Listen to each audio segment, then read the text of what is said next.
হরে কৃষ্ণ। সকল ভক্তবৃন্দদের চরণে আমার প্রণাম।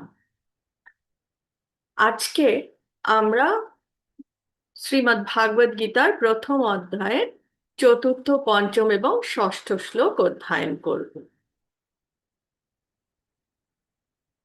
ওম নমো ভগবতে বাসুদেবায়। ওম নমো ভগবতে বাসুদেবায়। ওম নমো ভগবতে বাসুদেবায়।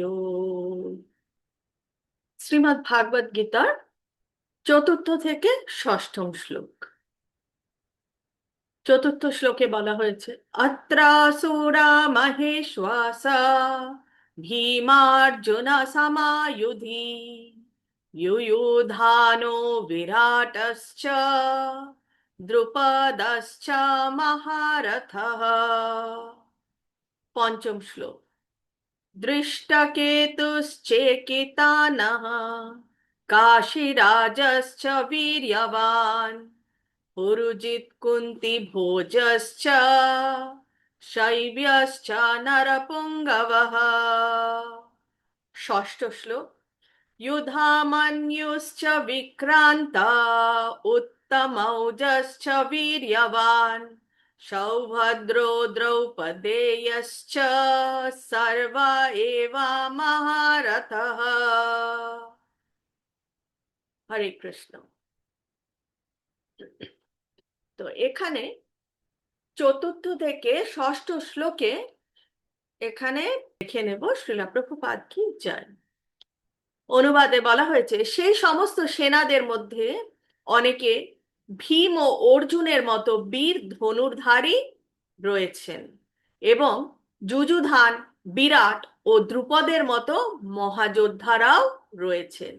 সেখানে দৃষ্টকেতু, চেকিতান, কাশীরাজ, পুরুজিত, কুন্তিভোজ ও শৈব্যের মতো অত্যন্ত বলবান যোদ্ধারাও রয়েছেন।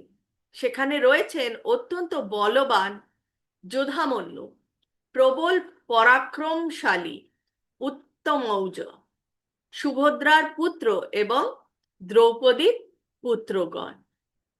এই সব যোদ্ধারা সকলেই এক একজন মহারথী।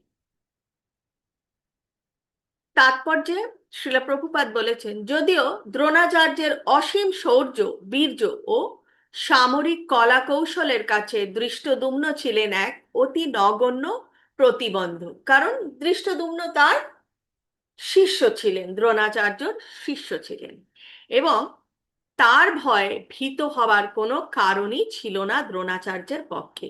কিন্তু দৃষ্টদ্যুম্ন ছাড়াও পাণ্ডবদের পক্ষে অন্য অনেক রথী মহারথী ছিলেন, যারা সত্যি সত্যি ভয়ের কারণ হয়ে দাঁড়িয়েছিলেন। দুর্যোধনের পক্ষে সেই যুদ্ধের যে জয়ের যুদ্ধ জয়ের পথে তারা ছিলেন এক একটি অতিক্রম্য প্রতিবন্ধকের মতো, কারণ তারা সকলেই ছিলেন ভীম ও অর্জুনদের মতো ভয়ঙ্কর। কারণ সকলেই মহারথী ছিলেন, সকলেই বীর ছিলেন, সকলেই অত্যন্ত উম, তাদের যে যুদ্ধ করার যে সামর্থ্য অনেক অনেক অনেক বেশি ছিল। তাই এখানে বলা হচ্ছে তাদের বীরত্বের কথা দুর্যোধন ভালোভাবে জানতেন। তাই তিনি অন্যান্য রথী মহারথীদেরও ভীম এবং অর্জুনের সঙ্গে তুলনা করেছেন। হরে কৃষ্ণ। এই ছিল আমাদের প্রথম অধ্যায়ের চতুর্থ শ্লোক থেকে ষষ্ঠ শ্লোক অবধি।